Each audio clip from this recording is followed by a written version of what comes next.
Well, good evening and welcome into the show. William Warfield here with you, talking sports here live on PrepSpin.com. Darren Douglas in the house with me once again. Darren, how you doing, man? Doing pretty good, pretty good. A little warmer today than it has been the last couple of days here in the Lexington area, but ready to go. We're about a week and a half away from football season. Soccer and volleyball will get earlier in the week. Can you believe next week? Can you believe that's right here now? I mean, summer just kind of blew by. I can understand when you look at when schools are starting their regular school years. I know over in Woodford County they're starting tomorrow. Yeah. A lot of places are starting next week throughout the area, but I can remember, and I'm going to show my age here, I can remember when school started after Labor Day. Wow. Yeah, so it's here, but I mean, I'm not ready for it, to be honest with you. The Jessamine County schools, and they start back next week, and then Fayette County, I believe, starting back either tomorrow or next week early, I think. Yeah, so I mean, tomorrow, to be honest, we're right here. I mean, they've already got scrimmages going on right now. I'll be at one tomorrow. I was at one last night. I got to see LCA and West Jessamine play at West Jessamine yesterday. Football or soccer, and I know you got a football, I got football scheduled tomorrow. Lafayette and Woodford at Lafayette. I just saw Frederick Douglass practice from a distance. I didn't get down to talk to the coaches any, but I got to see him practice from a distance Monday. And I've been over to where else? I went to Scott County. Okay. I've been to Tates Creek, watched it from up on the hill. I did go to Lexington Catholic's practice, watch one of those from a distance. Okay, well, I haven't been really down close, but I've been trying to gear up. Let's just put it that way. Let's get right into the show, folks. We got a special guest on the show today from the Lexington Herald Leader, Jared Peck. He's going to be joining us. He's been doing a lot of the soccer previews. That'll be printed here pretty soon in the Lexington Herald Leader, and just doing some big things. You got Josh Moore, which covers a lot of the sports, and then you got Jared Peck this year that's now a full-time writer for him as well. So we're glad to have Jared on the show. And Jared, man, what's going on, brother? How you doing? Doing well. Happy to be here. So what's going on right now with the soccer world? I know you've been doing a lot of preview stuff with the local teams inside of Lexington, and I know a lot of good talent out there this year. There is a lot of good talent. I'm a kind of the Herald Leader soccer guy. I'm a soccer dad. Got 2 kids playing soccer. Yeah. So when the opportunity came for Josh to pass soccer off to me, I took it. That's right down your alley. Anyway, but it was exciting for me. I went out to all 9 city schools, said hello to all the coaches, talked to a few players, boys and girls, over the last week and a half. And the girls Thursday online and Friday in the paper. Yeah. And the boys previews coming out Saturday or Friday online and Saturday in the paper.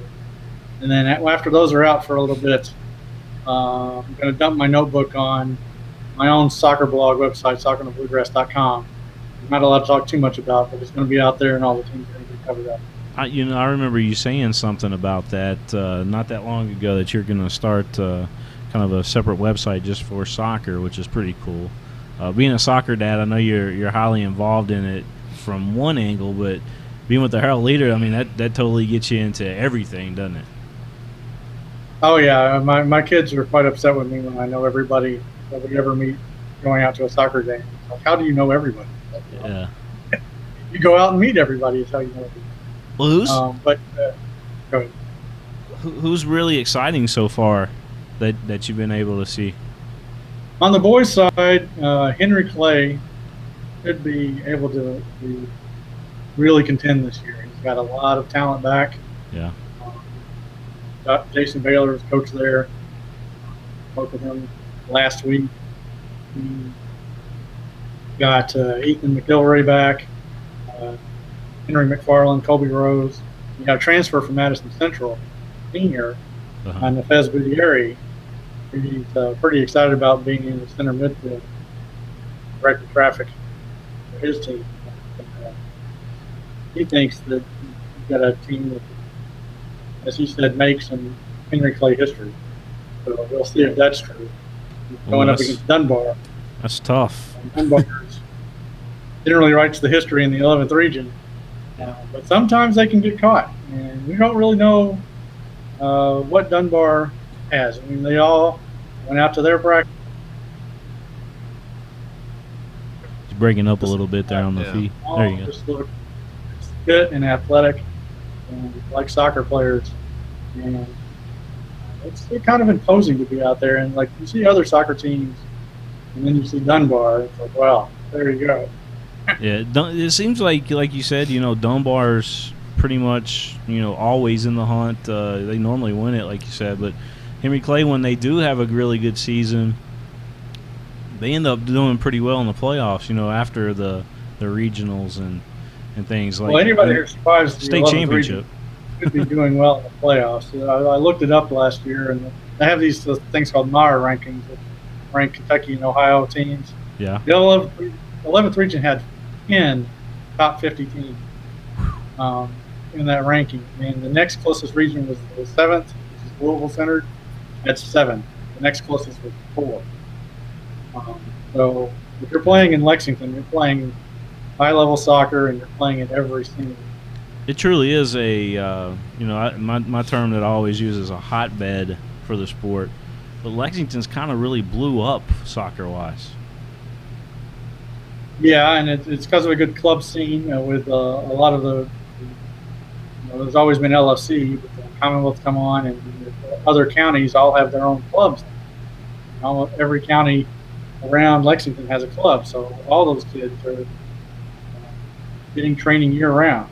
Mm-hmm. It's summer, winter, fall, spring. Yeah, I was going to say, plus you got the indoor facilities that are around. I think there's 2 of them that I can think of right off the top of my head. That's available for. Go ahead. Yeah. I trained my kids in one of the places, and I can tell you, whenever I was there, the Tates Creek girls coach serious, and they're going to be coming on this year as well with a young team, but a team that the Lexington Cath coach, Terry Quigley, thinks is going to be really good this year. I'm going to adjust the signal that we're sending back to you. It breaks up every now and then, so you're going to see a lower quality version on your end, but I promise you we're sending it out in 1080. So everybody else is getting HD. I don't need to be at 1080. I don't know how Darren feels, but I don't need to be at 1080. I'm just along for the ride at times with him. I never know what I get with him, but we were talking about the Lexington area, but really what makes this 11th region even tougher, you know what you're going to get pretty much out of the 11th region as far as Lexington's concerned. But the fact that Madison Central has been good the last couple of years, the fact that Franklin County has been pretty good. I think Madison Southern had a really good team a year or so ago with their boys' side. Woodford County, you got to throw them in there. They are under Futama have been very good the last several years, and before him, Willie, I forgot Willie's last name, Willie Wilson. Lord, Oh, yeah. I would have forgotten about that. Willie played there, and then also was the head coach there for about 15 years. But I think what makes the 11th region is those outlying schools that make up the 11th region, and the unknown in that one though is going to be Frederick Douglass. Yeah, well, Frederick Douglass is going to.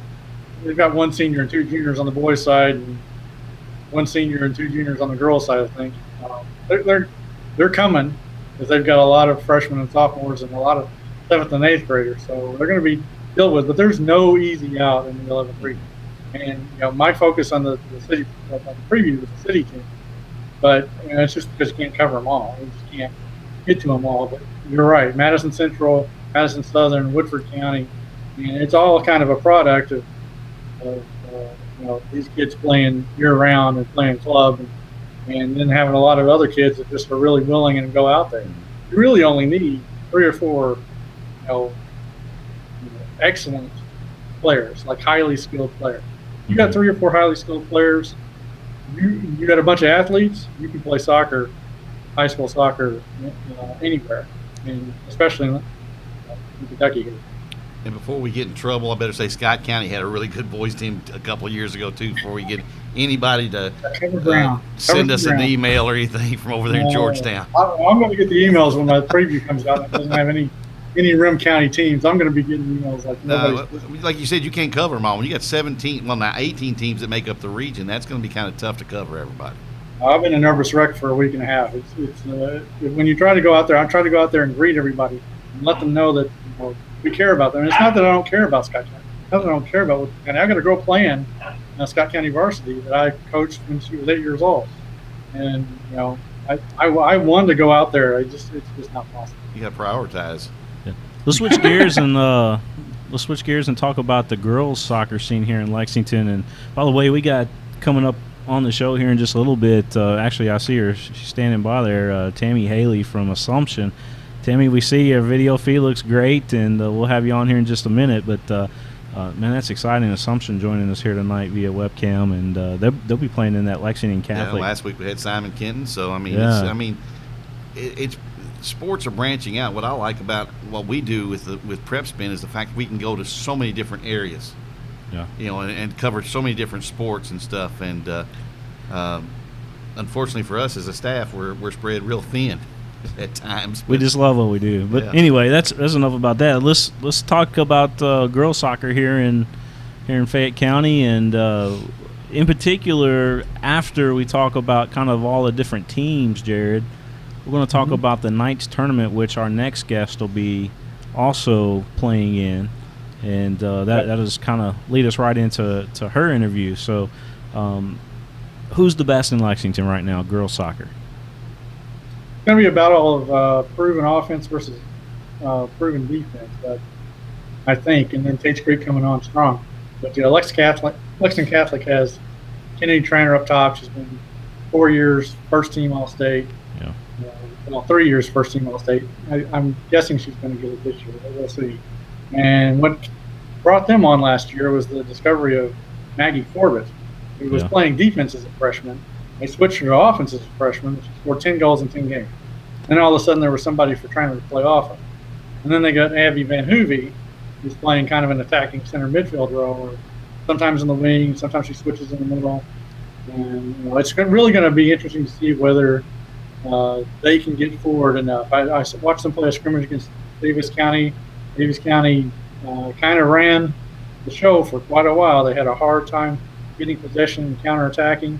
Lexcath did, but when they found Trainer a couple of times, 2 goals went in. She scored 1, and she fed Abby Van Hoovey on the other. On the flip side of that, you've got Dunbar, who's got a really solid back line, and really just built to stop offense. They were coming on last year too. There for a while, Dunbar was. They had signs of being good. Trainer's a Kentucky recruit, but Dunbar's got a Kentucky recruit in goal. Morgan Burkott, and then they've got Molly Moore and Sophia Mitchell, who were all city selections last year. And it's going to be hard to break them down in the final third of the field.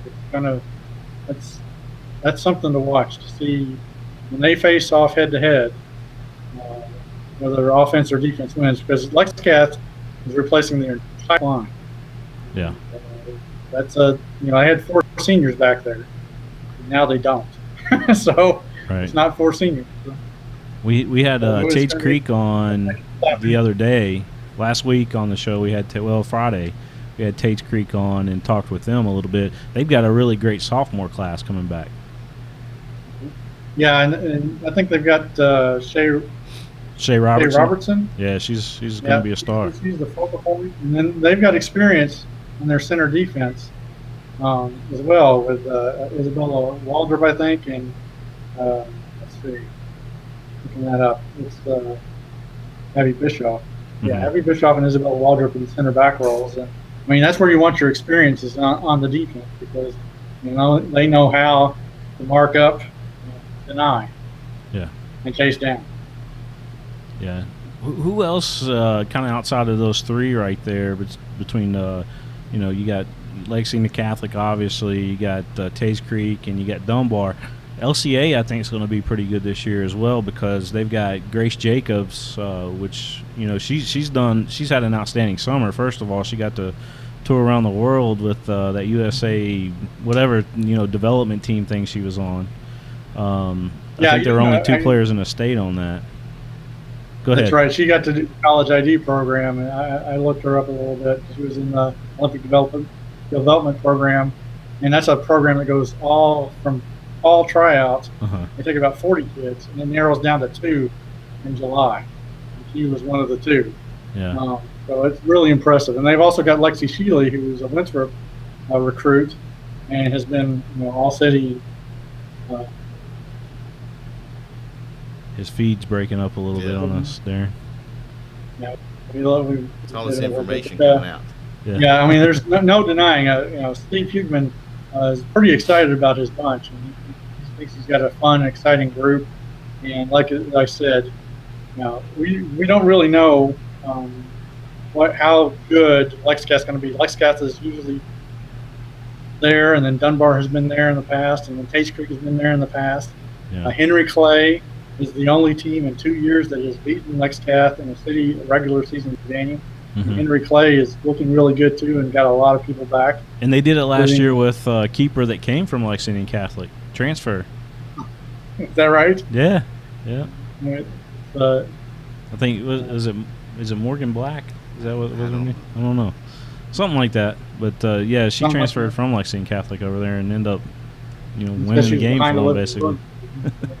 Probably. I understand that, but you've also got Henry Clay's got Ashley Tindo, who's a pretty exciting striker, and Ruby Kate Gray is going to be distributing the ball around the park. She was a leading assist maker last year. So, I mean, it's loaded. I mean, you mentioned the Challenge Cup coming up. Tates Creek is in that. I think they take on Sacred Heart in the opening round of that. Yep. Clemson, I think, is playing Notre Dame. Man, that's a huge tournament. It's an unbelievable tournament. I mean, that almost rivals. I mean, a lot of people actually think it's even better than the state tournament. Obviously, the prize isn't as big, but it is huge. The tournament championship there. If you go to Lexington Catholic and you win that tournament, I mean, that is big time, because you got the top. I think 8 out of the 10 teams, 8 out of the top 10 teams are playing in it. Yeah. In the 50s, I guess, because the big schools are coming. And in the state tournament, you've got those schools, obviously, but then you've also got a lot of schools that are going to get Mercy Rule. Of course. Not everybody, but some people are going to get Mercy Rule. Of course, what Kevin Wright and West Jessamine did last year, that was pretty big time too. He went through all those top 10 teams to win a state championship. But there's no Kevin Wright. He's a real fun guy to talk to, and I haven't got a chance to get out to West Jessamine, but I'm hoping to. To see what he's got coming back, and that the traditions he's built there and what he's got going. West Jessamine is playing a lot of city teams this year. There's like 6 on his schedule, but we're going to know what West Jessamine has really soon. Yeah, I know he lost Anna Lee and Eva Mitchell off of that team, but. They always are good though. Yeah. They reload. I don't know how they do it, but they always reload somehow. Well, just to give our viewers out there, William, a heads up of that Dunbar Catholic game. That takes place August 30th at Dunbar. So the varsity will kick it off around 7:30. So since we built it up now hopefully they'll have a decent crowd out there for that game, huh? Yeah. Well, Jared, man, I know you're crunched on time. You got to get to your family and probably out to a game, I would imagine, tonight. You're just cutting me loose. I know what I got another big time guest. We're excited to have Coach Hailey on here tonight as well from the Assumption Lady Rockets, and that's pretty awesome. That you talk about tough schedule. They have one of the toughest schedules in the state, and they're going to be good. Yeah.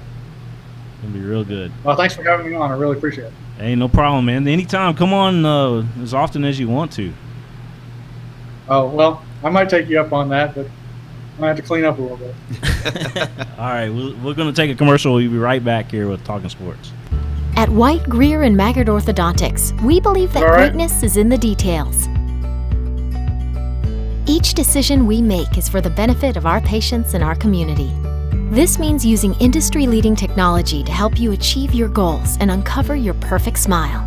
Our precision and efficiency results in an experience that is both pleasurable and affordable. White, Greer, and Maggard Orthodontics, applying precision and elegance to your smile.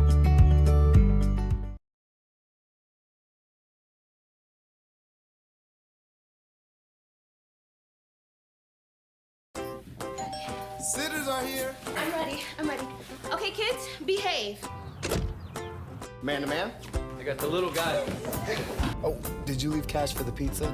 I got it. With more features than ever, All right, who's hungry? mobile banking from Central Bank lets you deposit checks, You're in timeout. pay bills, Okay, you're gonna get a rip screen. send and receive funds with Pop Money, and more. Hey. So you can stay in the game without missing a step. Do more with mobile banking from Central Bank, official bank of UK Athletics. All S, all P, all O, R, T, S. Pick it up at all sports. Pick it up at all sports. In Fayette Mall on Facebook and Twitter, locally owned and operated since 1972. All right, welcome back to the BGO studio right here, live on PrepSpin. It's Talking Sports. William Warfield alongside my tag team partner here on the network, Darren Douglas.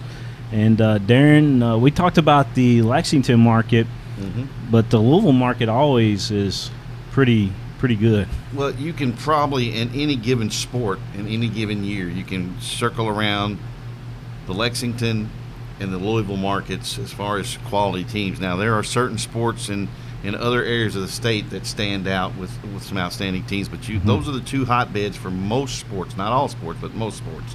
Right. We got Coach Tammy Hailey going to be joining us here. And, Coach, how are you doing? Hey, doing great. How are you doing? I'm doing real good. Good to have you here on the show. I know we've been kind of chatting back and forth through the Twitter Messenger there, but, man, I tell you what, you've got an amazing program there at Assumption. How did it get so good, Coach? You know, I don't know if I hate to admit it or happy to admit it. I started back here, the very first team, 1990. I was on the first team here, and, you know, we've had some quality coaches. We've had Sam Hayward here for about 10 years, did some good things, and then Kenyon Meyer moved on, and I think Kenyon was here about 16 years, and he really built this program up. So we've had a lot of great success, and we want to keep that up over the next couple of years. How is it, day in and day out, preparing to play a schedule like you put together each year? You know, it's tough. You got to start off. You got to hit the ground running. Our first week, next week we got South Oldham. We start with Collegiate, then we go South Oldham. The following week we've got Lexington Catholic, West Jessamine. Yeah. So there is no leading up to anything. We got to be ready from the very beginning of the season. Yeah, I'm looking up and down your schedule, and then you got Simon Kenton after that on the 23rd. 3 big games right there. I don't know how good Louisville Collegiate is, but you got definitely 3 big games in a row. Then you play Ryle. New Albany, Indiana, are they pretty decent? I'm not familiar with them. Yeah, don't know a whole lot about them. At this point, we got to go into every game thinking they're out to get us. So, yeah. West Jessamine also on your schedule. You're going to be coming here to Nicholasville for that. And right. Yeah, so that'll be a big game against you and Coach Wright playing in that one. I think we might even try to get that one on the network broadcast possibly. Oh, that'd be great. Yeah, I know we played West Jessamine last year and tied them up pretty early on in the season. So yeah, we're looking for another good game. Well, let's talk about last year's season, if you don't care, Coach. I'm looking up and down your schedule here. It looks like you girls made it to the 7th Region Championship game there against Sacred Heart, but overall in the season last year, it looks like you were 13-7 on the season. Right. They had a good season. We started off pretty strong, and we had a lot of ties out of the gate. We've had West Jessamine, had Lexington Catholic. Our region is what gets us every year. We've got Manual and we've got Sacred Heart. Yeah. We just got to make it out of the region in order to continue on the state tournament. So it's going to be the same thing this year. Of course, Male was pretty good last year too. They were 14-6. Yeah. They've been coming on real good, here over the past 10 years it seems like. But everybody, when they think about your region and Region 7 there, it's always either you or Sacred Heart. Who's going to come out of that? And you guys are always the measuring stick. Yes. But like you said, Male's good. Manual, they always give us a heck of a game. So we can't, bypass them. But it does seem to always come down to us and Sacred Heart. And, that's a big rivalry at any given time, but especially in that regional tournament. Your scoring last year was pretty spread out, it looks like. It is really, when you think of a team game, you guys were a complete team. It wasn't just one person, shining through. It was everybody putting in a little effort. Yeah, and I think it's going to be that way this year. We had a scrimmage at South Oldham last weekend, and it showed that we got a lot of girls that can shoot the ball. I think we had 26 shots on goal or something, and it came up from everyone. It was no one person. So I think that's going to be pretty much the same. We had an injury at the very beginning of the season. Olivia Marino, who's a senior, she tore her ACL. She was a pretty good, she scored a lot for us last year, so that's a big loss. But so far, it looks like we've got some others that are going to step into that role, so we're pretty excited. Who's returning on your team this year that you're really looking? I know you're looking forward to everybody, but who's that one player that you think really has to step up this year? It is hard to say, but we've got Kennedy Klein. She plays in that center back position, and she's a leader on this team. She's been on the varsity team since she was a freshman, and she's chosen by her teammates as one of the captains, and she's one of those that's kind of a fierce to be reckoned with on the field. And when she's up and she's playing well, the whole team seems to follow. So as long as we can keep her in the game and keep her momentum up, I think we're going to do well. You play in that Lexington Catholic tournament, and you heard us mention it earlier. One of the best tournaments in the state, in a lot of people's opinions. People that follow soccer, and even people that don't follow soccer, know that the Lady Knights Challenge Cup is huge. You guys keep coming in it each and every year. You've had luck in the past with it, and you won some championships there. But how do you see yourself coming into this year's Lexington Catholic Knights Cup? I think it's going to, I heard you all talking before, it's almost like there's more teams and more powerful tournament than that state championship, because some of us, some teams don't make it through the region. So when you get down to it, you've got the top 8 or 9 teams in the state that are guaranteed to at least start out and play in that tournament. So that's going to be a huge test for us, something we're pretty excited about. Yeah, when you look up and down the schedule there, they added Simon Kenton last year for the first time, and they ended up winning the whole thing last year. Yeah. Coach Zoller's done a really good job there at Simon Kenton with that group of girls. And I think wasn't he in the past a Louisville guy too? Wasn't he something to do with your? Yeah, he's Ballard. I think he coached at Ballard for a little bit, and he's kind of been in that soccer scene for a while. So. Yeah, we're kind of branching out, not just Fayette County, but we're trying to cover more of the state, Coach. So we might be a little bit behind the times on some of that, but we certainly know that your program and of course Sacred Heart's program, when you talk about girls soccer, And then, like you said, you throw Mel in there, and you know, just a really tough region there that you've got. Yeah, you got and Manual as well. Yeah, I mean, Manual, yeah. It's tough, and you know, I appreciate you guys reaching out to us. As much as we can get girls soccer out there and on the map is a good thing. You know, it's come a very long way from when I started out here.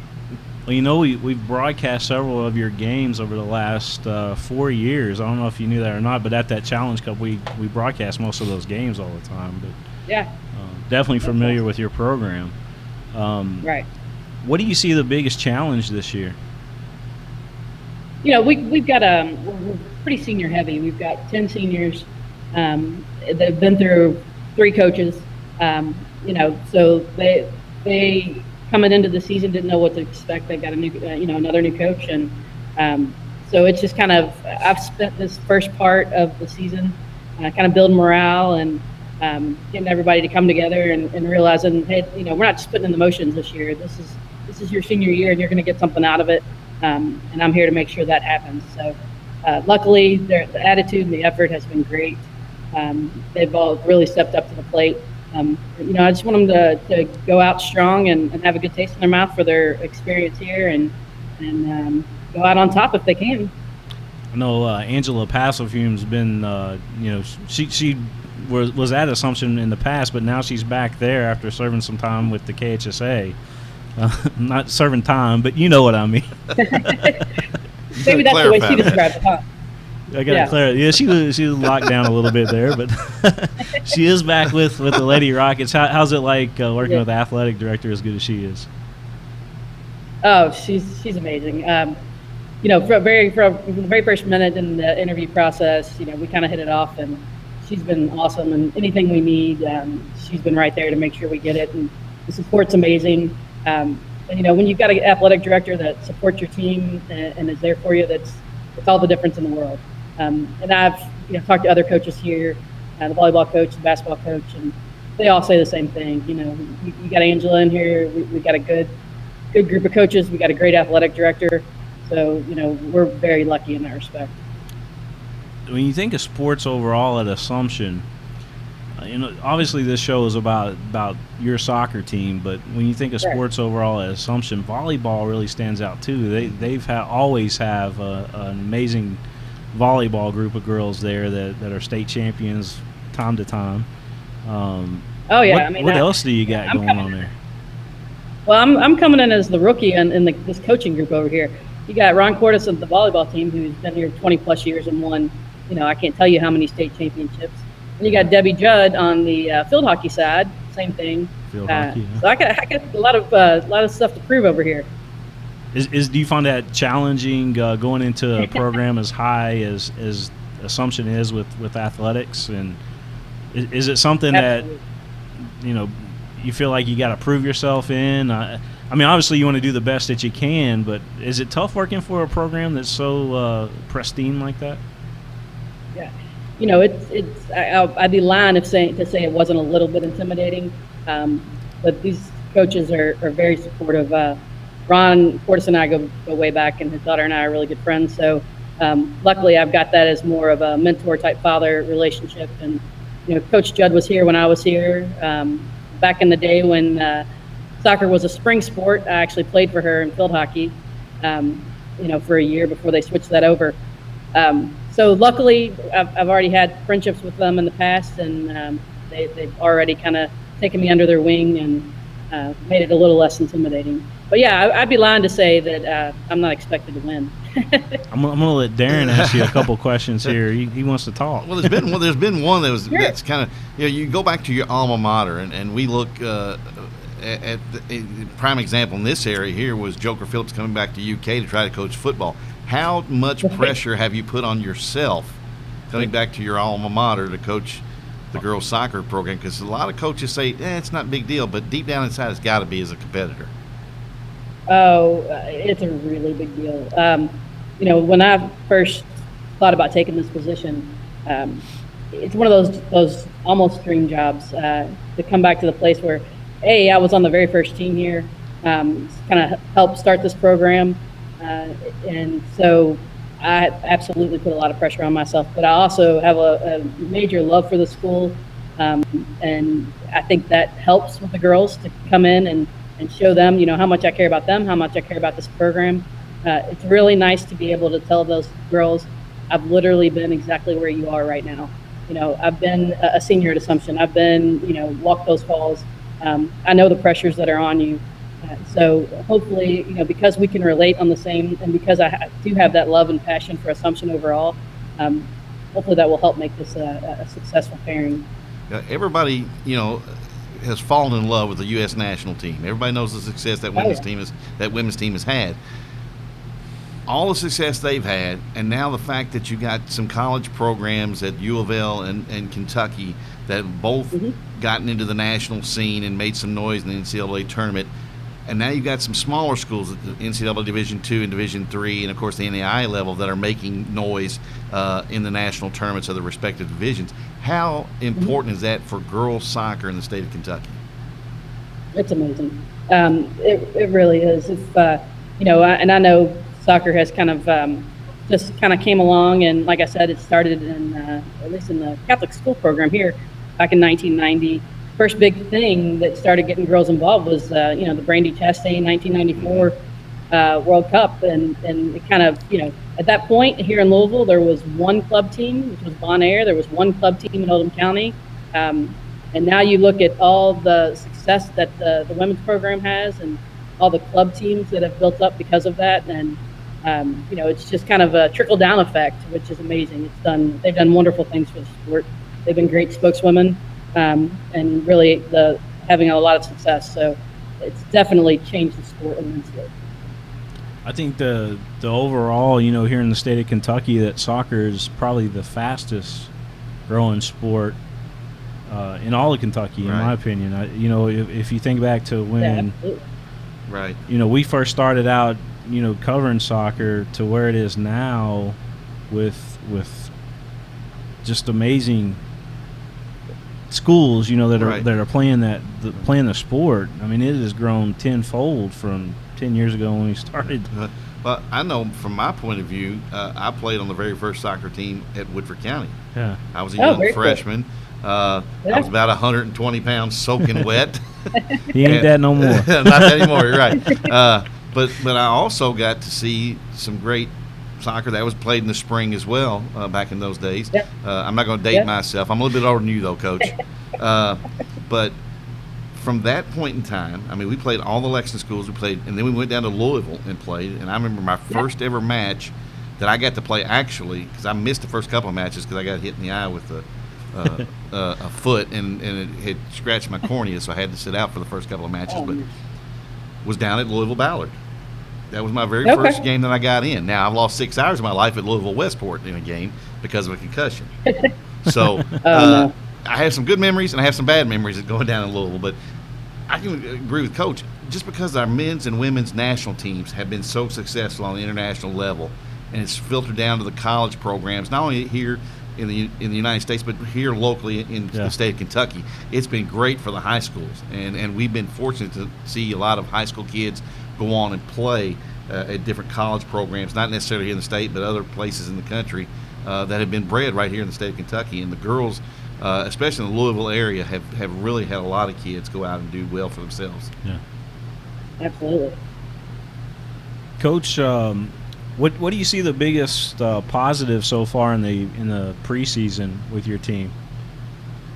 So far, it's been their attitude and their effort. They came out here, like I said, I didn't really know what to expect with the girls, but they started off. We did a little work in spring of last year, and they came out, and everyone 30, 40 deep came out and ready to go. And then we moved into. They did some summer conditioning on their own, which was good to see. And then in this preseason, we've had everything from 2-a-days to total conditioning workouts, and they're on top of it. They're not complaining. Work. They want to put the effort in. They want to win. So I've just got to give them, the best that I can give them to make sure that they're prepared. But I see good things. I see really good things. We just got to learn to work together as a team. We're pretty defensive strong. We got 4 seniors on back at defense, 3 of those are captains, if that tells you anything. So got a lot of leadership building from the back, which is really good, I think. So, I've seen really good things. Amazingly, the effort and the attitude have been spot on. So I'm excited. That's the thing, too, Coach. In any sport, when they have so many coaching turnovers, it's consistency that the kids lack as far as coaching when you change coaches that many times. But also attitude in any sport. I mean, if you believe you can do good, you will. But how hard is that if you get a young lady who comes in a little bit doubting her own ability? I mean, as a former player, I mean, it's got to be tough on you to not sympathize so much, but you got to push her, but you got to also sympathize a little bit, put your arm around her and say, hey, it's okay. Oh, yeah. There's a lot of, psychology that goes into to coaching as well, I'm sure, as you all know. And then when you're coaching teenage girls, a little bit of that as well, maybe even more. I've used the phrase, it's starting to be one of my catchphrases, is get out of your own head. Like, girls, you guys you're in your own head, you're talking yourselves down. I'm not over there yelling at you. I'm not the reason your head's down. So unless I tell you to correct it, keep doing what you're doing. You all are all smart players. You're good players. That's why you're on this team. I've had to say that several times. Girls, get out of your own head. Let me coach you and stop worrying about it. Stop trying to coach yourself. Stop getting your head down. But you were dealing with 15, 16, 17-year-old girls that it's real easy for them to get down on themselves. So what I have to do is to be that person that steps up and lifts the morale.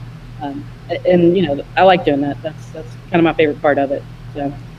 You ought to copyright that saying, too. That's a pretty good one. Get out of your own head. I think she might have been talking to you, too, Dan. Well, I was the world's worst. When I was a player or an athlete coming through in the various sports I played, I was my own worst enemy. I'd get in my own, I'd chew myself out in my head, and it was done. And I'm sure you've seen that, too. Game's over, right? Huh? So then your game's over, right? Oh. You get your head down and you're done. Yeah, I mean, you talk yourself out of many good plays that you could possibly make, because you're in your own head and you're thinking, I'm not good enough to do that. I can't, Right. And it's awful to watch because as a broadcaster, I've seen it before. And I pointed out in a game that we did one time a few years ago. I think it might have been a Woodford County Henry Clay girls soccer game, and both teams were actually playing really well, but you could tell one player on each team was really beating themselves up over a play that they actually collided, and neither one made the play themselves, and they were beating themselves up the rest of the match, and it was awful to watch.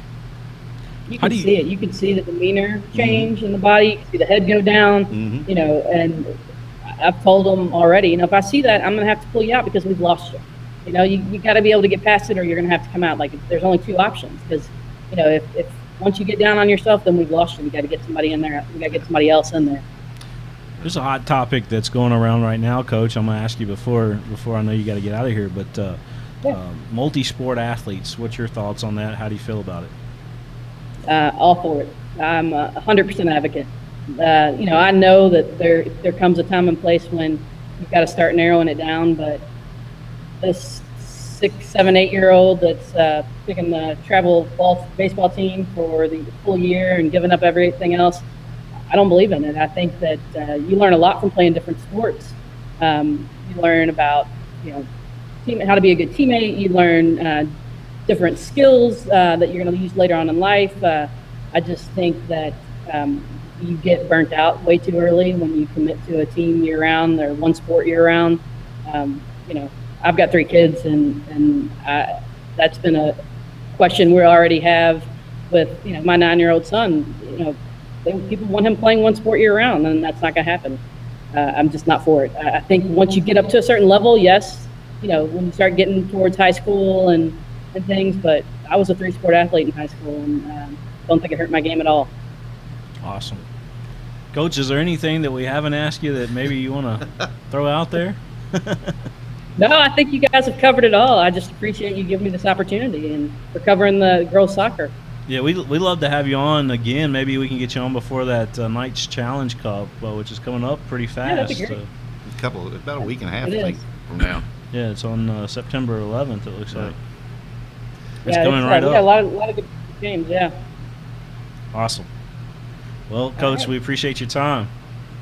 All right. Well, thank you so much, Darren and William. I appreciate it. Good luck this season. Thank you. It's Coach Tammy Hailey of Assumption, Darren, and she's going to be doing big things, and she did really good our first season last year.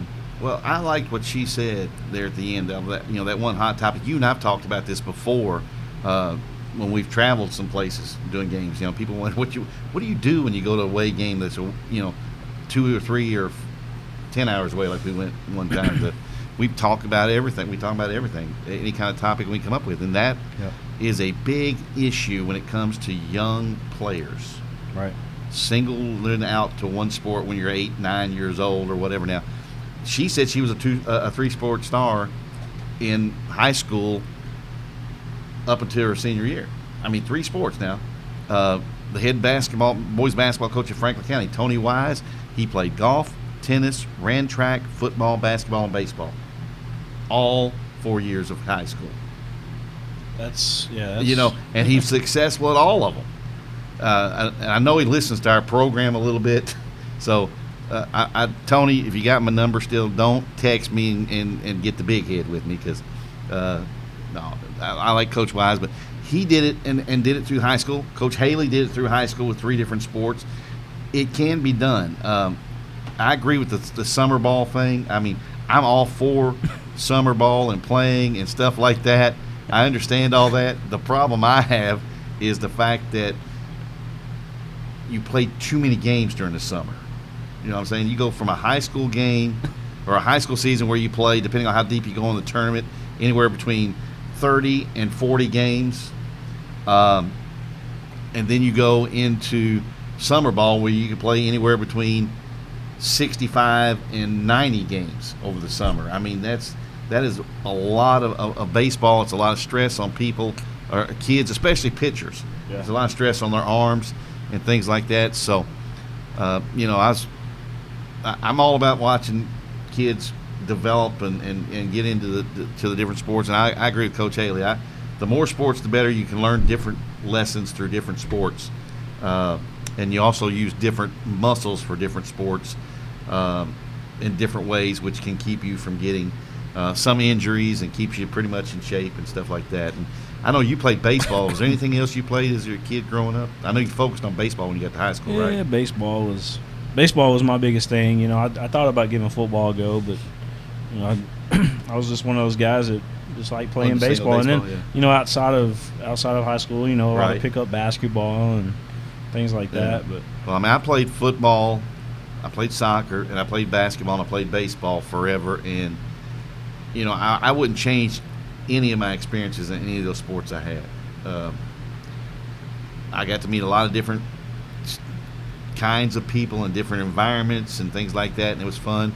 And that's why I enjoy doing what I do now with the broadcasting end of it, William, because we meet so many different coaches, parents, players, athletic directors, principals, and we meet them in a various different sports. Yeah. And that's fun for me. But if I was fortunate enough to have children, I would make sure that they took in as many sports, if they wanted to play sports, as many sports as they could as a youngster, and then start guiding them towards one that may be excelling more at than others, and go from there. But growing up in the household I had I had a softball coach, I had a baseball coach, and a basketball coach, a volleyball coach. My mom coached softball and volleyball. My dad coached baseball and basketball. Coached a little bit of football for a couple of years. My brothers were both wrestlers in high school. One played soccer, one played football and baseball. So we were a very eclectic family as far as that. And I would encourage young parents out there, if you got young kids that are getting into the athletic side of things, to do as many different things they can. I think it increases not only their health, it keeps their health going for them in a good manner, but it also does so much for them as a person. Emotionally, it kind of molds them into whatever they become as an adult, emotionally and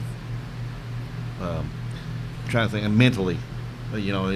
Sure. It's hard to talk about. It's a tough topic to talk about because you got the people who are on the side of playing multiple sports as you're going through, very vehement and very loud, and one's on the other side of that's too much for young people to do. They need to do this and stuff. I guess what Coach Hailey and I are trying to say basically is get off the couch, get out of the computer chair. Yeah. Go do something, whether it run, play tennis. tennis. I heard that earlier whatever. today. Somebody said that earlier today. Right. I was talking to. Get off the couch.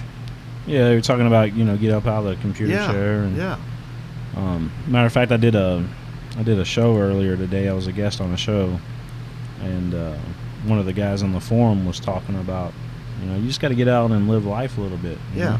I mean, when I was coming through, when I got into to the conditioning side of sports, get myself back and getting myself in as maximum shape I could to play all the sports I was playing at the time, I would get up at 5 o'clock in the morning and run. And I was gone. I'd put the headsets on and just run. Well, my mother got worried about me one night. I was gone one that morning. I was gone for 4 hours. And she was wondering where in the world I was. I was out. I just started running, and I wound up running like 9 miles that day, and just because I was enjoying myself and things like that. But the later I've gotten in life, or the older I've gotten in life, I should say, and the fact that I've had some health issues in the last few years, I wished I could go back and do some of those things that I got away from. Yeah. And I'm not talking about sports. I'm just talking about going out walking and running. I'm getting back more to walking now, but if I could get out and run a little bit, I think I'd feel a lot better with my health issues. Yeah. Well, speaking of, while we're on the health topic, do got a new partner here on PrepSpin. Want to thank those fine folks. And that's good lead-in. I didn't know I had it. Huh? Yeah. Lexington Diagnostic Center. I tell you what, man, they can save you money. They will save you money on your MRIs. Don't, you got an option. Let's put it like that. If you got to have an MRI, you don't have to go spend thousands of dollars at the hospital. You've got an option. Go to Lexington Diagnostic Center. They're independent. They can do it a lot cheaper. Well, and that helps too. And with all the sports going on that we have, it's good to have an independent place to go to. We're going to step out, Darren. We'll come back and we'll talk a little bit of high school football. What do you think? Hey, I'm ready for it. I mean, like I said, I'm just now starting to get geared up, and I'm trying to do like 7 different games in the next 3 weeks, and that's between my high school games and my college game that I'm getting ready to do here in about a month. So I'm trying to get all this research done early, so I don't have to do it last minute, or at least for those first 3 weeks anyway. And I'm ready for it. Let's get it done. Let's kick her off. All right, folks, we're going to step out. We'll be back here in just moments. You're watching Talking Sports live here on PrepSpin, and we're streaming to Facebook Live tonight and on the YouTube app.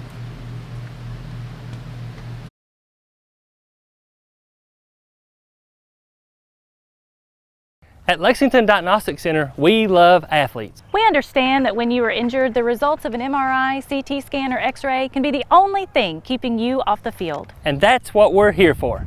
Same or next day appointments, front door parking, and our on-site radiologists make it easy for you to quickly get the results you and your doctor need. Call and compare prices. We can save you hundreds of dollars. We would love to help get you back in the game. At the Lexington Diagnostic Center. All S, all P, all O, R, T, S. Pick it up at all sports. Pick it up at all sports. In Fayette Mall and allsportslex.com, locally owned and operated since 1972. I wanted to get back on the basketball court. I want to get back to the ref I used to be. I want to get back to gardening. I want to get back to playing with my band. Only one team is qualified to get patients back to living their lives.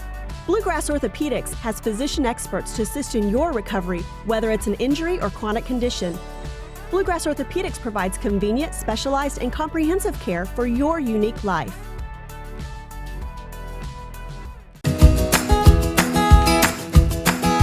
Take a little walk with me.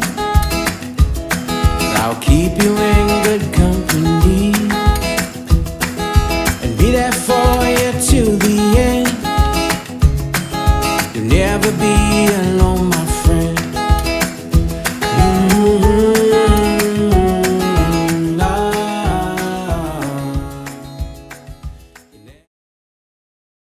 Hi, this is Gary Baum for Crown Trophy of Lexington. Crown Trophy offers youth sports awards, corporate awards.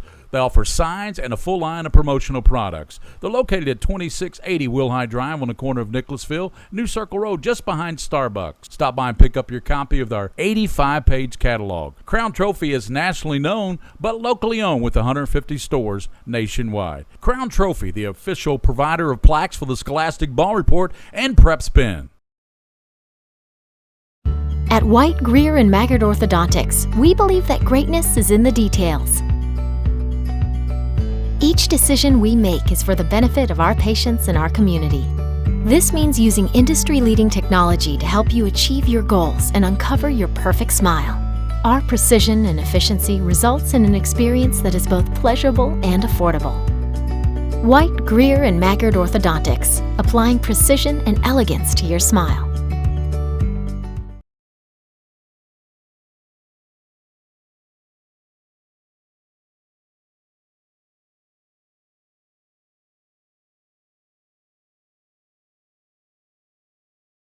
So you want me to get the equipment?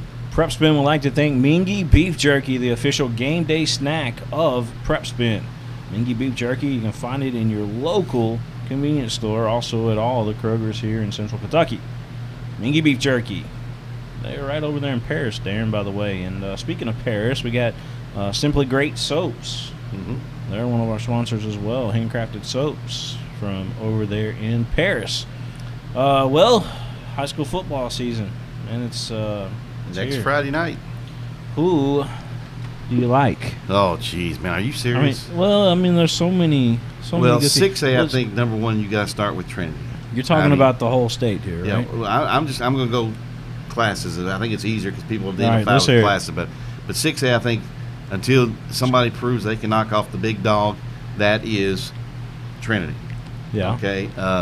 Teams that are going to be pretty good. I think St. X can be pretty good. Mail's going to be good. Locally, if you go to 6A, I think Ryle will be pretty good, and they're not local, but they're just up the road here in northern Kentucky. I think they'll be pretty good. As far as Lexington concerned, 6A, I think you have to look at Tate's Creek. I think they've got something to prove, even though they finished 6-5 last year. They've got some holes to fill, but I've talked to people over there. They're pretty high on this team this year. The big question mark is, can Lafayette make a third straight 6A championship game appearance? And they've got to go through Sky County probably when it comes to the playoffs and stuff if they're both fortunate enough to get there. But the big issue, the big thing for Lafayette is they got to find a quarterback. Their 3-year guy, actually I think he started 4 years. Walker Wood is now doing his thing at the University of Kentucky. Well, so that's going to be a big spot to fill. They're also missing a couple big linemen too. Yeah, but they still got a couple. Yeah. Oh boy, yeah. They just kind of seem to reproduce them up there in Lexington. Doesn't matter. There's all the schools are going to have some big guys, but they do have the Shaw kid return. Yes, they do. He's going to be a superstar. Yeah, but like I said, the guy that makes the engine go in that offense for Lafayette is the quarterback position. Now they've got to find a guy. Now I'll know tomorrow night how that's going to look after I see the scrimmage tomorrow night against Woodford County. Yeah. 5A again. We go right back to the same thing. You got to beat the dog. You got to beat the man to be the man, right? Bowling Green. They're working, I think, on 4 or 5 straight state championships right now. Kevin Wallace got a great program down there. So who can beat Bowling Green is the question. So I think their 5A is the top dog right now and probably a little bit head and shoulders above everybody else. 4A, now that's a good question. You got Collins, who won the state championship, I think it was last year, right? Under Jeff Smith, the son of Boyle County's Chuck Smith, done a great job down there at Collins. He first was the defense coordinator, took over a couple of years ago as the head coach. Really good quality program down there as well. Highlands, I don't think is going to go out going 3-8 like they did last year. Yeah. They'll be back and be just as good. You think Boyle? I think Boyle County and Catholic have a chance. Of course, we saw the young freshman last year. Well, yeah, the receiver, Frakes, I think his name was, for Boyle County. He impressed me, but who's going to get the football to him? Always under Chuck Smith, Boyle County's going to play pretty good defense. Yeah. Where's that Catholic's got the quarterback. Catholic's got the quarterback back, but then again, with Catholic's situation, I think it goes the opposite of what Boyle County is. Who are they going to stop? Are they going to be able to step up on defense and stop people? Here's the honest truth, though. best football team in Lexington. Is LCA. No doubt about it. LCA. And I agree there. But they got to get through Danville, who seems to be their nemesis the last couple of years. They were 1-1 last year. And of course, Danville got the one in the playoff. Yeah, and Danville's pretty good again, returning over there with the athletes they have over there. So 2A is going to be good. 3A, we go right back to what we did with 5A and 6A. To beat the man, you got to beat the man. You got to go through Belfry. Little Ric Now, Flair. they lost their entire starting line. All 5 starting offensive linemen for Belfry and Coach Philip Haywood are now playing Division I college football. All 5. 2 of them are at the University of Kentucky. So you know how good they are.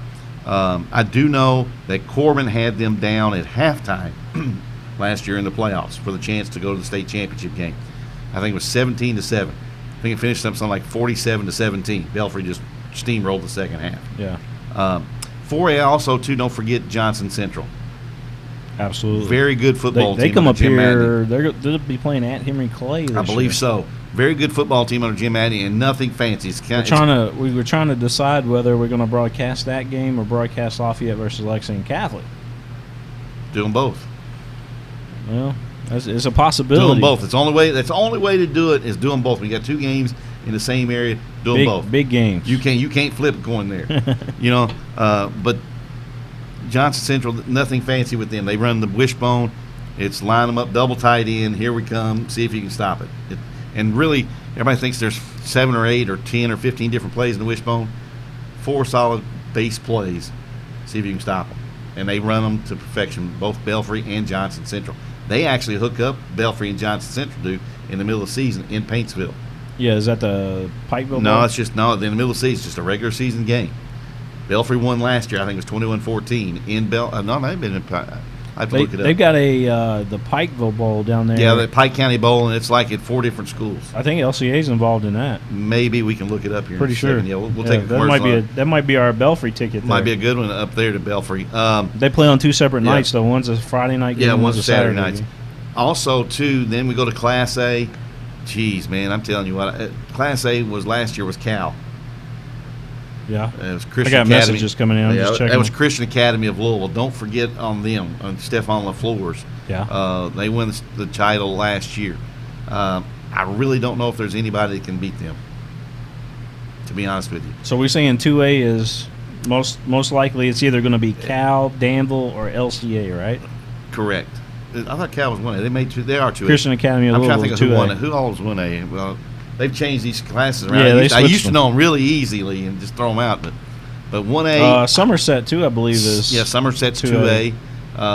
You've got a lot of good football programs around, but I think last year's state championship teams, they are the ones that are going to be top dog coming into the season. Yeah, it's everybody else's responsibility to knock them off.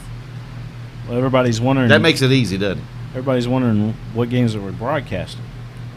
Well, we've got that for everybody. Now, here's the thing. Or at least a share of them, right? Yeah. Depending on what we do with other stuff. The ones that we've decided that we're definitely going to do, we know. Run that by me again. The ones things that we're going to do. No, the ones that we have decided that we're going to do. We know. We know. Okay. You ran it all together. It just sounded really weird to me just then. It's that special accent, I guess. I guess. I don't know. Either that or I was just all of a sudden I just kind of got confused, one or two. But but all we do know is high school sports. I mean, girls soccer is probably up in the air as to who can win it. West Jessamine came out of nowhere last year to knock, even though they're in the top 25 pretty much all year long, they came out of nowhere to win it all. That's a put all the names in the hat and pull them out. Anybody can get hot at the right time. That's what state tournament's all about. Who is playing the best at that point in time of the season? Who's overcoming some serious injury problems? Who they missing? Who they got back? And then their road to that championship game. I mean, you got a lot of things that go into winning a state title. Let's look at our football schedule. You ready for it? Knock it out. All right, I'm just going to pull up our webpage because it's all on there. All right. There you go. All right. So, pay attention to it here. I'm going to scroll down. All right, so we got August 18th, it's Walton Verona. Mm-hmm. East Jessamine. That's over in the visitnick.com bowl. Right. West Jessamine and Lloyd Memorial play in that second game. Uh-huh. And then we got the second, which is week 1. Well, I'll take that back. It's still week 0 because it's on a Saturday. LCA opens up at home against Wagner, the Wildcats. Well, and then we'll have 2 games, which I think we'll put through us, too. We'll tag it through you guys, right? Yeah. We'll have the live audio of the Frederick Douglass versus Wayne County game. Actually, we'll have both. Well, when we have the Woodford and the Woodford Wayne County game will be the first game. That's 5:30, I think, and then 8 o'clock is the second game. Yeah, I've got to put those on our schedule and get that linked up. That's audio only, but it'll be available through PrepSpin and YouTube as well. And through PrepSpin, yeah. Right, and then we'll do all those 2 games. That's on Saturday as well. Yeah. I get a first-hand look at that Danville team, and I'll let you know exactly what Coach. Good grief! Coach Ashley. No, from Danville. I forgot his name. Oh, okay. I have told it Clevenger. Coach Clay Clevenger. Speaking of somebody who's gone back to his alma mater, done pretty well. Yeah. Coach Clevenger's done, but so that's just the first 2 nights. I mean, you're getting what? Well, look, 5 games. Here you go. We in 2 continue nights? to look at the schedule here. That's unbelievable. Thanks everybody for tuning in. By the way, as we're looking at our schedule, our broadcast schedule for football. So we got on August 25th, you got Lexington Catholic and Covington Catholic. That's in the Bluegrass Bowl. You're talking about a big bowl. That's huge. Yeah, are you doing just that game? No, we'll be doing the Royal Raiders and the Henry Clay Blue Devils. Oh, it's also the same. Okay, I see it now. Okay, you had it separated. And then on the 26th, which happens to be the Saturday, we got Mercer County Titans, Franklin County Flyers, and then Wagner Wildcats again. Yeah. Wagner's on our schedule twice this year. Well, I'll tell you what, that Mercer County team, don't forget about them. Don't sleep on them. They're pretty good. They'll be really good. Coach, they got Trayvon Faulkner's playing for them this year, the basketball star. Yeah, but Coach Buchanan has done a great job where he took that Mason County program from beginning to right now. We need to get Mercer County. We need to get them on. Coach Buchanan, I mean, it'd be great. Let's contact them. Both those guys, Coach Buchanan and Coach Smith, will be really great interviews. Are great role models for their players and things, and both really good football coaches. So here we go. Continuing our schedule here, we talked about Mercer County, Franklin County, Wagner, Boyle County. There's that Johnson Central on September 1st. Johnson Central and Henry Clay. Yeah. That could also. We could also add to that and have Lexington Catholic Lafayette that night. Uh-huh. So that's a possibility. And then September 8th, we'll have LCA and Lexington Catholic. That should be called the PrepSpin Bowl since we do so much with those 2 schools. I tell you what, I would not, going back to the September 1st, Johnson Central, went to the state championship game a year ago. Yeah.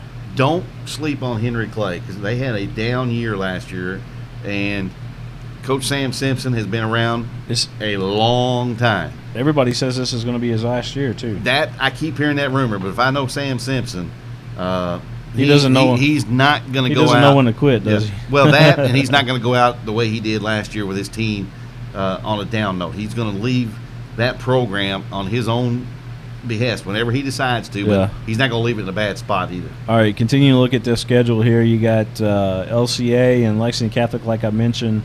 Battle of Private Lexington in that one. That's going to be a big one. That's the first time they played in many, many years. I was going to say at least 10 years. Yeah, and then we got LCA and Walton Verona. Walton Verona playing twice on our network this year. And then we got DeSales. Is it DeSales? DeSales out of Louisville. Really good program. Won the state title. They're taking on Lexington Catholic. That'll be a matchup of 2 different styles. DeSales likes to run the football from the traditional almost I formation. Catholic likes to spread you out. East Jessamine will be taking on Mercer County at Mercer in the Farmers Bank Bowl over there. That's one you and I think we need to go to. Is that on Saturday or is that a Friday? I don't know. We'll have to look that up. That's on a Friday. September 29th. I think I'm going down to Collins and work with a group as far as off the air. I'm going to be down there doing some promotional stuff. Got you. October 5th. I think I'll have to let you know, though. October 5th, Dunbar and Henry Clay. October 6th, we got Tates Creek and Madison Central. That Central team's going to be interesting. because they lost their 4-time starting quarterback. They look pretty good. I've been watching some of these guys over in Richmond. They're not going to be bad, but they got to replace their starting quarterback. Well, yeah, but they got this webcast show over there in Richmond. They've been talking to Coach quite a bit, Coach Centers, and I think they're going to be I'll get a look good at them second week of the season in Versailles. Yeah. October 13th, Frederick Douglass taking on Hancock County. That's the Mingy Beef Jerky Bowl, the official game day snack at of Frederick PrepSpin. Douglass? Yes, that's at Frederick Douglass. And then also that night, we're going to try our best to get Somerset and LCA on. That's a huge game. So it was a really wild game last year, if I remember correctly. Yeah, that's going to be a good one. That was a high-scoring game last year. It looked like a basketball score. Yeah, everybody thought, did they play basketball?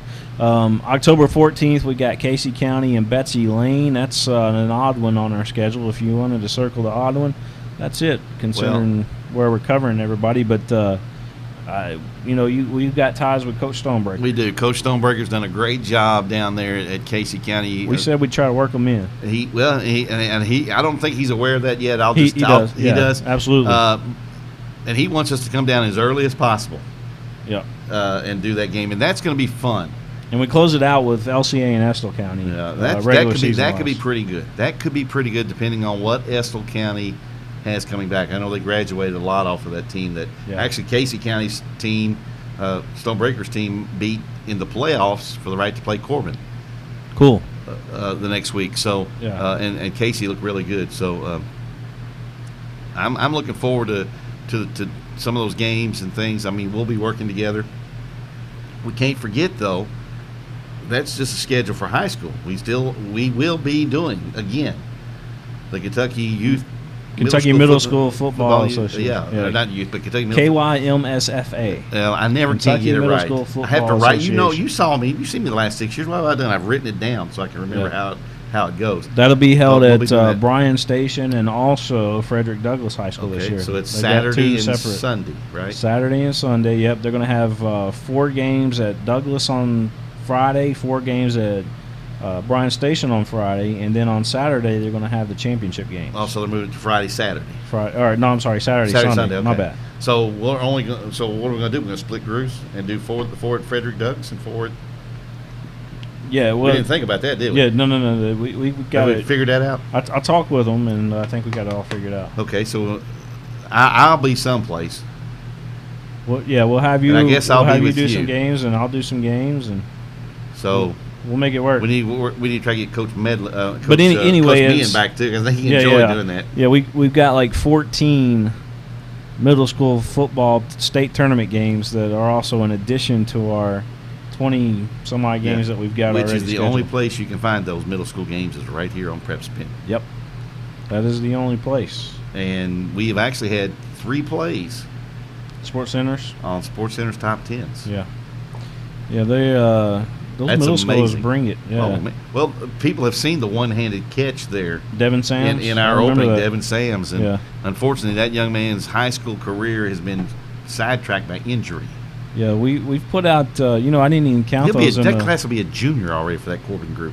Yeah, I never did count those in the Sports Center top 10 plays that we produce. The ones that I've counted have all been high school or Lexington Legends, and that's 13 of them now. We actually got 16 Sports Center top 10s. Because that catch was actually not only in the top 10, I think it was top 5 that night you sent it in. Yeah, I think it was by 3 Devin or 4. Sams. It was a ridiculous catch. Really good, and he's a great young man. You got to meet him at their banquet they had for the All-Star games after that. So, great young man from a great family. He's a junior this year. Yeah, he's missed both his freshman and sophomore years due to injury. Got to dress the last few games of sophomore year. He's had a knee injury, and then he had a nasty looking scar on his shoulder. Collarbone? It was a shoulder. He dislocated it pretty bad and stuff, and might have broken a little piece off or something. But I want to send a shout out.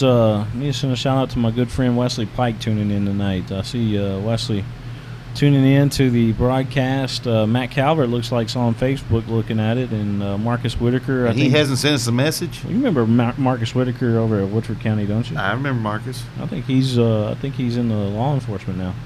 Possibility. I'm pretty sure he is. I try not to deal with law enforcement whenever I can't. I try to avoid those guys and ladies. Well, look, we got Jim Jacobs out of Alabama, I think's where he's at. Wow. What part of Alabama? Orange Coast. Okay. Stephen Perkins, Randy Phillips, Randy Telemundo. Had a Phillips. Remember Randy? Randy, yeah, he's a former Georgetown College play-by-play. Yeah, guy. he's a Mercer County Titan. Yeah. Joe Mefford, Butch That's Patterson. who we need to get on there. We need to get Randy Phillips. Randy is a tremendous storyteller of some things. Yep. Got Randy Rosenbaum of Rosenbaum Communications tuning in. Okay. Patrick Metzger, Russell Ridenauer, Barbara Winters tuned in. She must have wanted to hear about Assumption.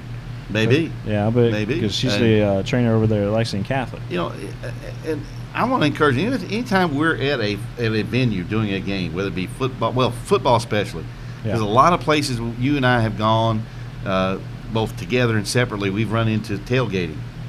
And what do most broadcasters like to do besides talk? Oh, we like to eat. Food. Family, football, and faith. Faith, yeah. You got to have faith in there. Yeah, but, we always want that food. We want to know. Garrett Hager tuning in. Yep. Thanks so much for tuning in, Garrett. If we see you hop on here, Gary Martin, Ginger Davis, which is Jackson Davis's mom, she joined us. Okay. If we see you on Facebook tuning in, we'll shout you out.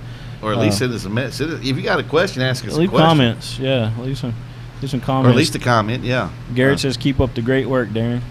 Thank you, We Garrett. appreciate that. We're just hanging out, man. We're just here hanging out chill. and just love doing the show. I mean, it's like this is not work. Oh, no, I've said that before, and I'll say it till the day I die. This is not work. This is fun. Yeah, it's a lot of fun. Listen, we are here in the Bluegrass Orthodontics, Bluegrass Orthopedics. Yeah. Messed that up totally. Well, you Bluegrass. threw me a curveball there. Bluegrass Orthopedics. Orthopedics, right. Got to get that right. Yeah. Studio. There you go. And, of course, Greer and Maggard Orthodontics is our title sponsor here on the network. Yeah. And just want to thank them, fine sponsors, for all that they do here for us on PrepSpin. Well, we couldn't do what Greer and Maggard over in Beaumont Center, by the way. We couldn't do what they do. Without these guys and these businesses, and then the fact that we got coaches that are so receptive to us. I mean, we had Coach Zoller from Simon Kenton last week. Of course, we had the assistant coach over at Asbury for soccer, who coached at both Coach East Weiser. and West Gym. Yeah, Coach Weiser. We had Matt Calvert on. We've had some pretty we've had good various guests. things. Coach Daly today, and we had Jason on today as well. And we'll eventually. Somebody asked me the other day out in Lexington when I was doing some things in Lexington, said, "When you have Josh Moore on?"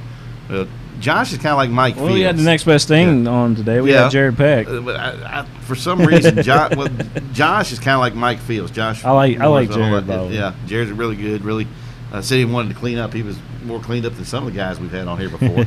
We've had Coach Stonebreaker on. We in Kentucky are blessed to have a lot of great high school coaches and things. And I know there's some programs that are in fluctuation. I am so interested in seeing how Frederick Douglass does athletically. They got some really good coaches over there right now. I mean, some really good coaches at all sports. I know, we'll have Eddie Brooks on when we get into the baseball season in the spring. We'll have. I've already had the boys basketball head coach. Yeah. We did a little interview with him as well. He gave us a tour. Next week we're working on having Coach Landis of their football program. Of course, I'm familiar with Coach Landis in his days when he played at Georgetown College. If he's anything of a coach like he was as a player, you want to talk about intense? Oh my goodness! Yeah. He's a very intense, but a very nice. Me and Darren's not used to being on camera, but I think what we need to do to Darren from now on is actually look at the cameras. Well, I don't think anybody wants to see that's why I'm giving them a side view. We're too relaxed, I think. Well, I'm giving them a side view of my face because I don't think they want to see me head on because it would scare the daylights out of some kids. All right, so. But that football schedule is going to be fun. I mean, it really is. Yeah, I'm excited for it. And I'm sure we'll probably add a few as we go somewhere. The only thing that we really haven't talked about fall sports-wise right now volleyball. Is volleyball. Yeah, exactly. Yeah. You know who's got one of the best volleyball teams in town? I would say Henry Clay. Henry Clay, Dunbar, always. Lafayette's pretty good under Coach Lancaster. Lafayette's good. Lafayette's going to be coming to West Jessamine, but West Jessamine, under Coach Bill Burt, he has changed that program. Mm-hmm. He has changed that program. They've got a team that could be one of the best teams in the state. Well, hey, and that's what it takes. It sometimes takes a coach to come in and change the. You always hear coaches talk about culture. It sometimes takes a coach to come in and change the culture. Let me tell you, man. They went to the state tournament last year. Mm-hmm. I would be they were highly young surprised, last year, and they were young. Yeah, you're right. And they ended up getting 3 transfers in this year. 2 of them's already been approved. 1 of them they're waiting on to see if she can get approved. But all 3 of those transfers that came in are talent. Mm-hmm. I'm telling you, man, they're good. Well, and again, that's where you go back and look at.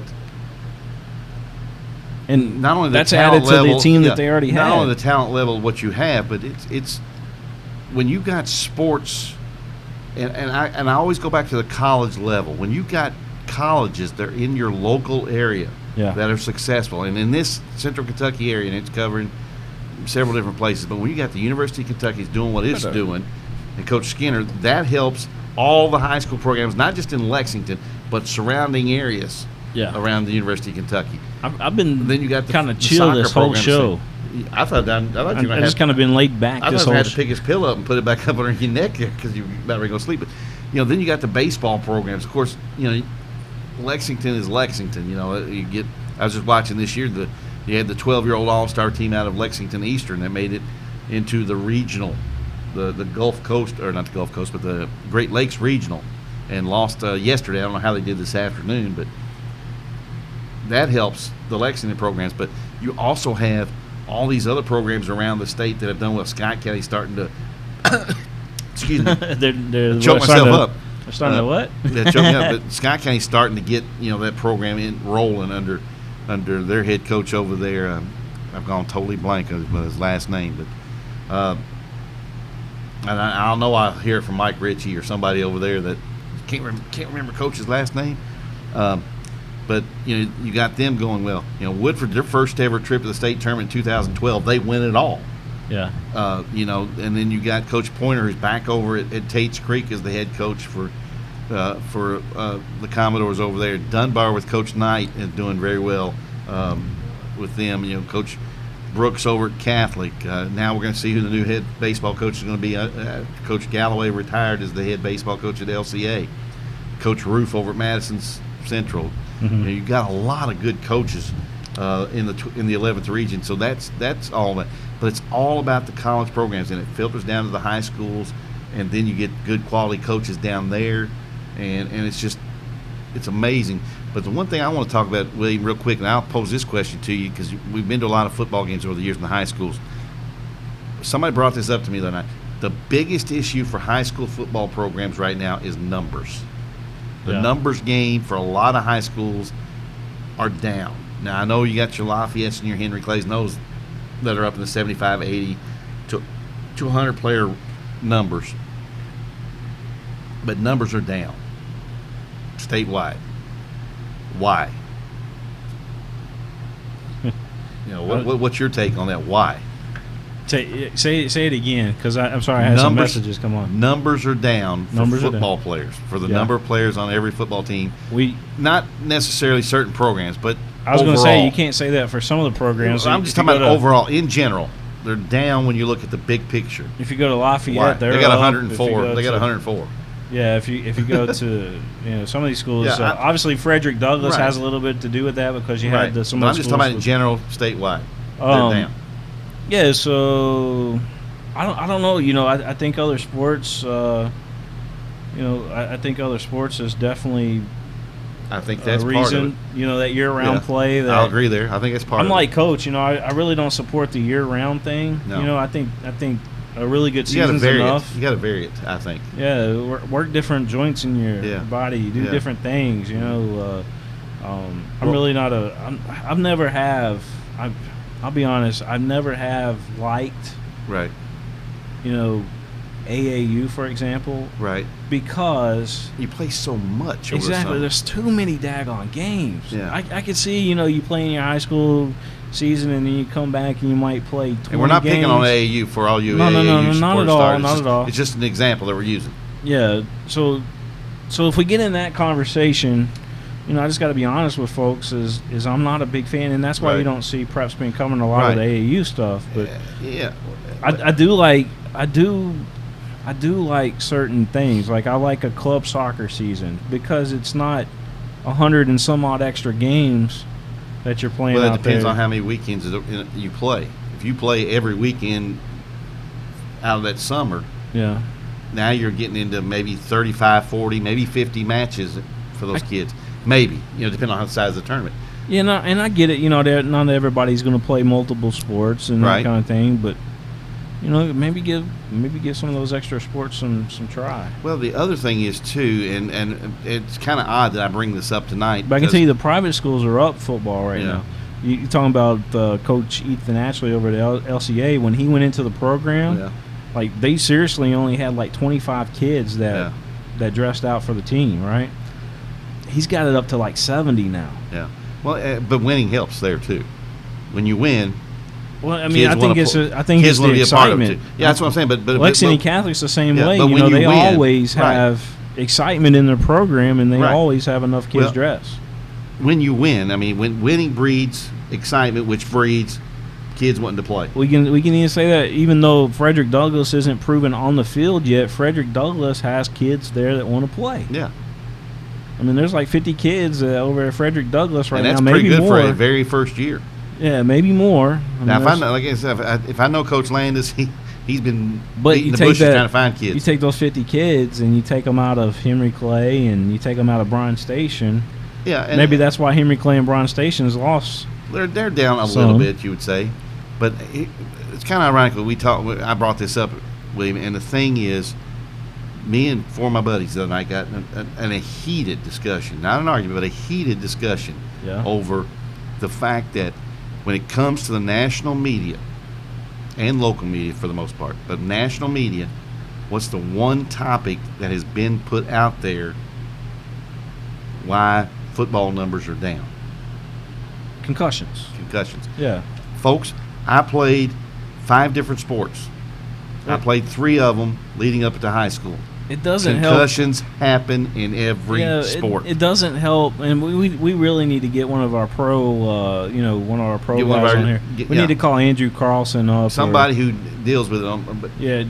But part of the reason, Dr. Huff or somebody like that knows about that. Right. Because we're not really qualified to speak about it, but I would say that's the reason why. Every mother I've ever and I'll say mothers because mothers are the ones that usually are most vocal about this. The problem is kids don't report to the medical personnel when when they take a blow to the head and they don't feel right. Right. Now, I will say this to our players out there, and I'm talking from high school all the way down to youth football. It's coming from Coach Darren Douglas right here. Former coach. I've had a concussion myself. I've actually had 4. I think you still got one. I probably have some lingering effects from one. I'll say that. But back in the day when I played high school sports, we did not have an in-house trainer. Okay? We had them on game night. We'd have a team doctor, and sometimes, depending on what sport it was, we wouldn't have anybody there. It'd be a nurse in the stands that happened to be a mother of a player or a mother of an opponent that we were playing. But report. If you have the slightest bit of uncomfortability with a blow to your head or your neck area, tell a medical personnel right now. Don't wait. Yeah, I mean, at least holler at your coach and let your coach know. Let your coach know, and your coach is probably going to direct you to your trainer if you have an available trainer. But don't wait, because it can eventually lead to some things down the road for you that are not good. And it's not being soft. It's not being weak. It's not being, a crybaby is the biggest word you used to hear back in the day, especially at the youth level. You're not a crybaby. When you get hurt and you get a feeling in your neck or your head that doesn't feel right, let somebody know that can help you right now, because you don't want to. And that's just a common sense thing. Yeah, but again, there's that competition level inside every athlete that says, I'm okay. I can get through this. Don't do that. If any blow to your head, let's please report it. Yeah, absolutely, no doubt about that. And that's coming from we need to get Andrew or Coach somebody. I just keep calling him Coach Dr. Joshua Huff on and somebody, but see what they say about all that. But it would be. I think it would be a good topic too. Plus, I always have young mothers and fathers come up to me with young players that may not have played athletics themselves in the past, but they got kids who are involved, and always ask me, how do I recuperate from a sprained ankle? You know, my kid turned his ankle, he jammed his finger. What? So we would like to get those that trainer and a doctor on, and this is what and have them give the information. Right. I know what was given to me, and you know what was given to you as a player. If you jammed your finger, pull it, you'll be okay. That's not necessarily the best thing for a jammed finger either, but. So we get those people on and talk about that stuff too. But this coming from a former coach and a former player. Yeah. I don't want to see young people go through what we've seen and all the horror we stories need to give some shout outs again. Kenneth True, Brandon Knoll, Leo Labrilzo. I think he's West Jasmine. I think so. Father. I think Kenneth is over there. I believe Kenneth is over in Paris. Paris, okay. Yeah. Well, he used to be. I think he moved. I think he's based out of Virginia now, Huntington or something. Okay. West Virginia. Yeah. Let's see. Yeah, so just want to thank everybody for tuning in. I mean, we really appreciate all the support. Yeah. Make sure to like our Facebook page and again, we got to tell her we're not picking on AAU. Follow us on Twitter. We're not say anything. I'm just, as a former player, I'm concerned about youth not reporting injuries, especially around the neck and head injury, or the head and neck. Easy for me to say, head and neck areas, because you don't want to fool with that. Yeah. Usually with your knee, your hip, your ankles, elbows, and shoulders, that's usually pretty noticeable. But when you get your AKA bell rung, it's nothing to fool with. If you don't feel right, tell somebody. Don't let it go. I can't emphasize that enough. I've seen some young men that didn't report it, and they've had some issues down the line. It wasn't, thank goodness, the one I'm really thinking about right now, and for some reason he crossed my mind all of a sudden, was he didn't report it. He had a sense of had an issue later on in life. It didn't lead to anything major, but he could have avoided even that issue later in life had he reported that. So I'm begging young people to report it, because there's nothing wrong with saying, hey, look, I'm not feeling right. I took this blow to this head, whatever, it's shoulder, a helmet to helmet. You got knee in the head, knee in the face, whatever. Tell somebody, because it's nothing to fool with, and we want to keep everybody on the field. I'm going to try to get Coach Cameron Jackson on as well.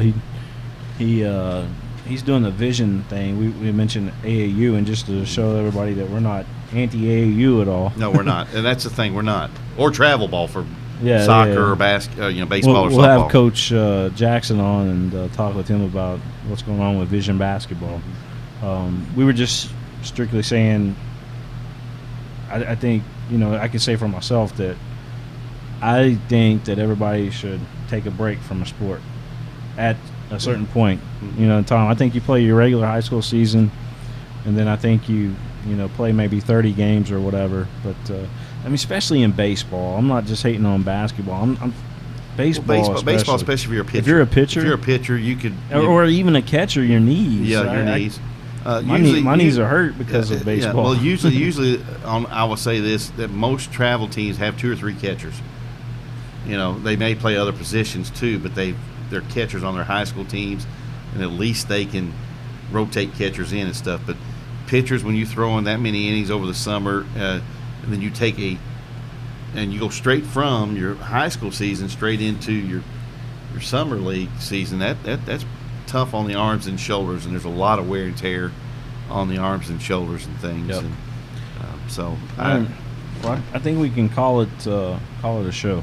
Call it a show. You know what? We've got a timer over here I looked at, but you know what our actual timer is? We look outside and it's dark. Yeah. Yeah. at this early part of the season, but I think we hear the dinner bell. I am looking forward to to football season. It gets started next Friday night. Family, football, and food. Yeah, and I know we have some listeners, and some. I've had some Facebook messages from some people up in Belfry. You get the chat board over here, so I don't have to keep looking. Yeah, and I have actually gained that day that we first did that over the middle school thing. I gained 10 pounds just reading half the menu that people were sending to us. But that's gonna be fun. But it starts next Friday night. Yep. Visit Nick.com bowl, and it'll be definitely me and William. I don't know if our good friend Gary Ball will be on board for that game or not, or those games.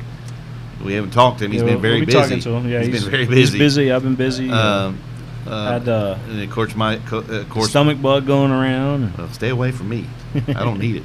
But Coach Mike Meehan, if that's the case, will probably be there as well. And if you've never listened to Coach Mike Meehan break down the ins and outs of a football game, you're in for a special treat. And it's hard to believe football season's here. It's hard to believe school is here. But so it's it's right gonna here be fun. though. That's good. And then Saturday you got LCA and Walton Verona, right? Correct. And then we'll have Wayne County, Woodford County, and Frederick Douglass and Danville. I totally went blank. I had a brain cramp and a half there. That's all right. But we'll have those, and I'm sure that we'll add some soccer games and some volleyball matches. Real quick, I want to send a shout out to my buddy Kevin Roberts watching on Facebook tonight. Kevin, enjoy your work. He's a radio guy, and does an excellent job for the radio station he works with. Well, I can remember back when I was on radio a long time ago, and I've gone back and listened to some of my old games I have on recording, and I'm like, who is that little girl talking? And it was my voice that hadn't dropped yet at the age of 16, I think it was. I had a really high-pitched voice, but it's fun, man. This is fun. This is all about it, and we'll have, like I said, I'm working on Coach Landis. You got any guests for next week besides Coach Landis? I got to make sure. I got to just finalize with him. Yeah, with the high school we might get Gary Ball on next week if we can get him away from his busy schedule. Yeah, we'll see. We might have possibly. I'd like to talk with Coach Kevin Wright before the season really kicks in, and then see what his thoughts are on the 12th region. And tell you what, if I can't get Coach Landis, maybe get Boyle County on. Yeah, if I can't get Coach Landis, I'll try to get Coach Wallace, Kevin Wallace, down at Bowling Green. That'll be a good one to talk to. Trying to get some of our Lexington Catholic folks on too. I need to talk with. We got a lot of LCA. Good news is we have 12 weeks to get in the 11-week season. Yeah. So we could be all right there, but I've learned that some of the older coaches are a little tougher. They just don't want to. They just don't want to. Coach Wallace loves the webcam. Coach Wallace down at Bowling Green loves to talk about his team. We'll try to get Coach David Jones on. I'll try to work on him. Former Belfry Pirate, University of Kentucky Wildcat, now the head coach at Phelps up in Pike County.